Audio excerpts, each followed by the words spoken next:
These are typical summer conditions. The water is insanely clear, everything is beautiful, but the swell is extremely weak, short period, and very, very twisted. It's breaking all over the place. These are the sessions where you can actually end up not surfing at all, despite having paddled the entire time, because you can paddle towards a peak and then it'll break somewhere else, and then by the time you've paddled to that somewhere else, it's breaking back to where you were before. But I'm gonna figure it out.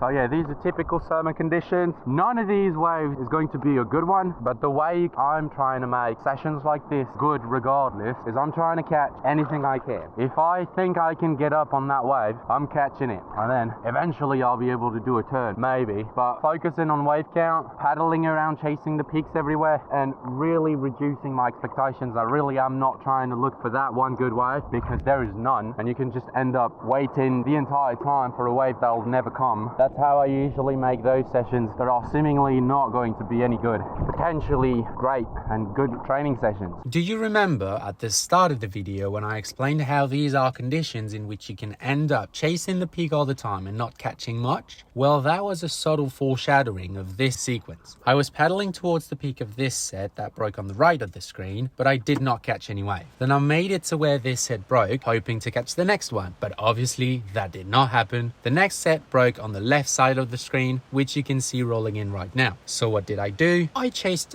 that peak and I was now waiting for the next set right where this previous one broke. And guess where the next set broke? That's right, it broke right where I was before paddling over to this peak.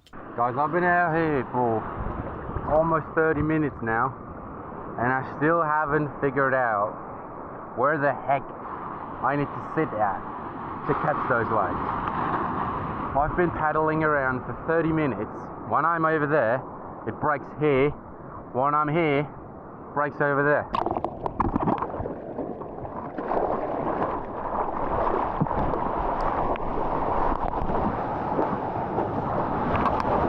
But I ended up figuring it out and finally started upping my wave count. In this sequence, you will be able to see just how sectioned and lumpy the waves were. That is typical of how our beach breaks behave with swells under 10 seconds and onshore winds. It can be frustrating, but like I said, the way I see it is a perfect opportunity to learn about proper positioning and timing. Because even if you are well positioned to catch a wave, you will hit a lump at some point. And those lumps mean that if any of your turns is timed incorrectly, even just slightly, then you are going to come at a complete stop and fall. And I'm still not well positioned. Holy moly.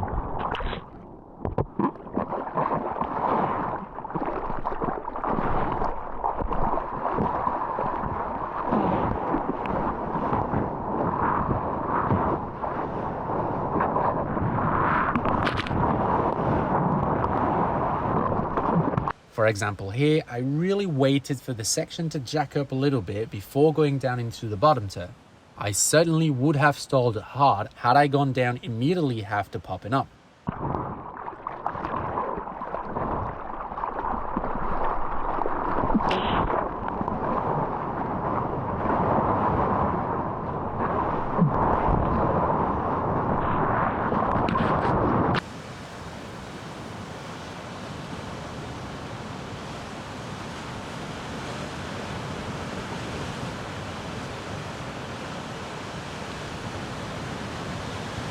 I'm not complaining because the conditions are really nice. Good weather, good wind. It's just a typical summer swell, typical summer morning with weak waves. So I'm trying to make the most of it.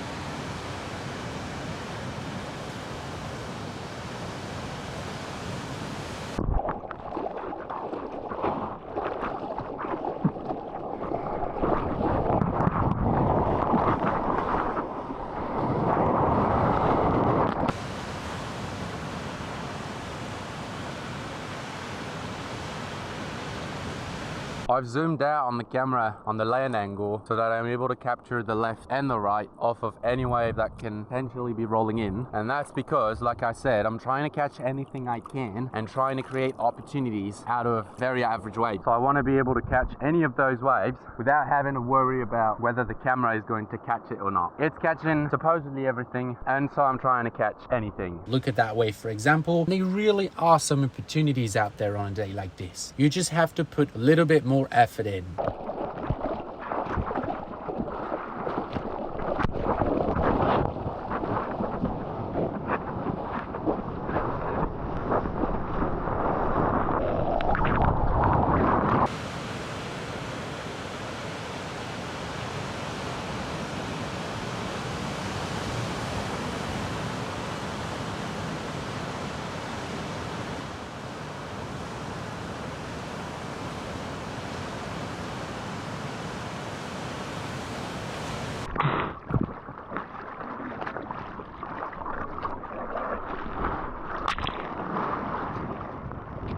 I should have gone on this one. There was enough space for a good turn there.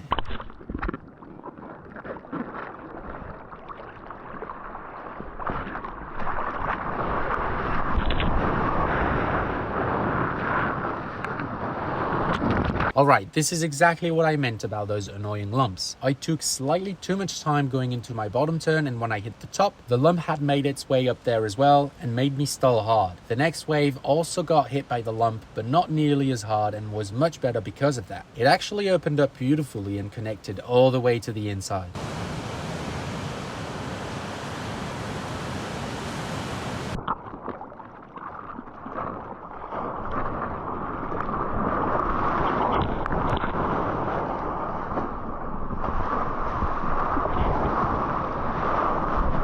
Similar thing here, I did not see that there was a lump moving towards me after my first check turn, and I started my bottom turn right on it, which made me lose all of my speed, and I could not do anything after that.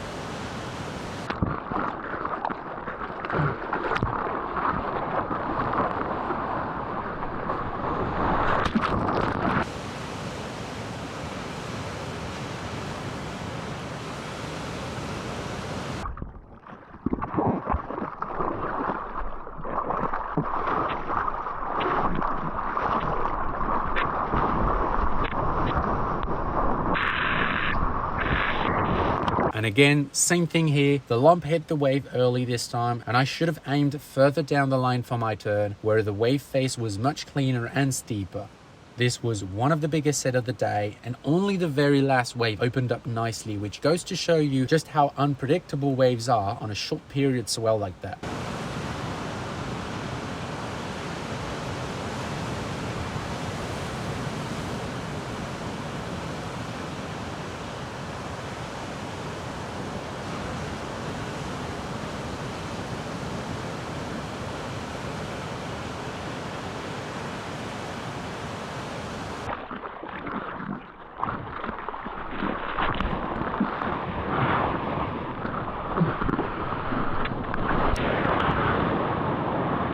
This was the best turn of my session right here. I timed it perfectly and hit the right part of the wave with it.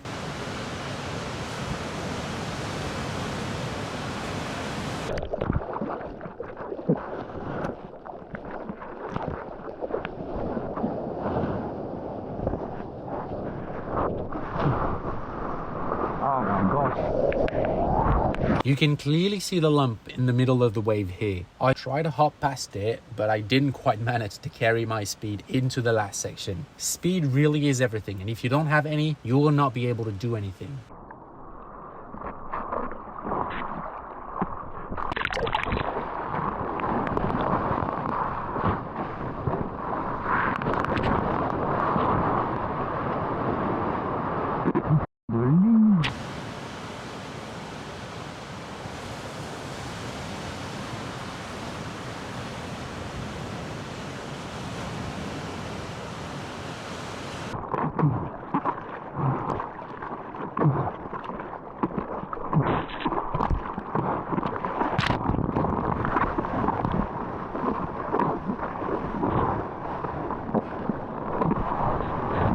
The lump was much further down the line here, so I should have tried to hit the first section instead of speeding towards the second one. I hit the lump right in the middle of my bottom turn and lost all of my speed because of it.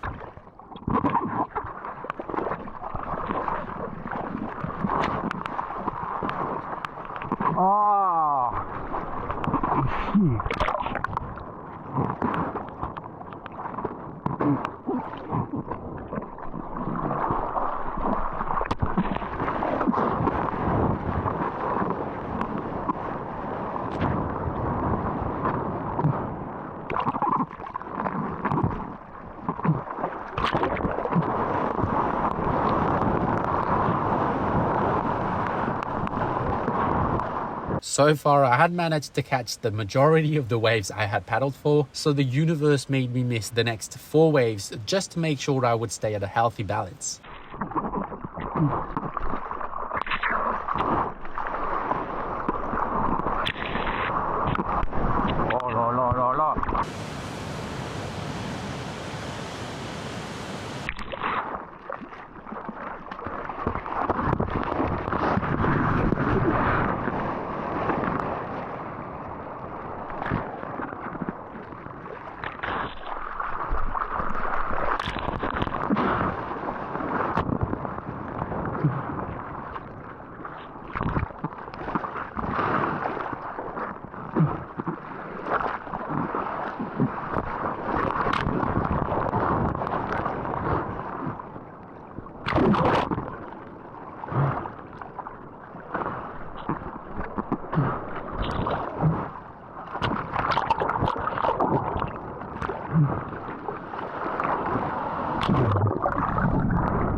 The wind was starting to pick up at this point, so I decided to paddle in because I knew that I would start to get overly frustrated if I stayed out there any longer. So this was my last wave of the day.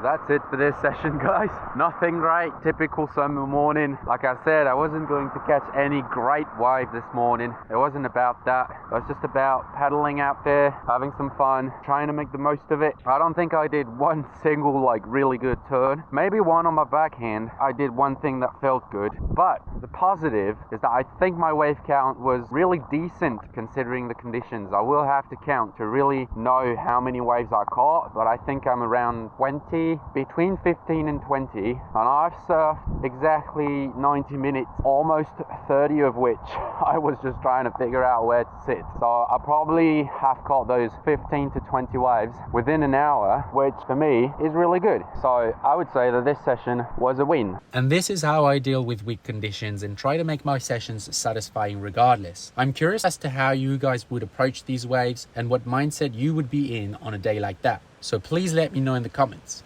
Thank you so much for watching, and I'll see you guys in the next one.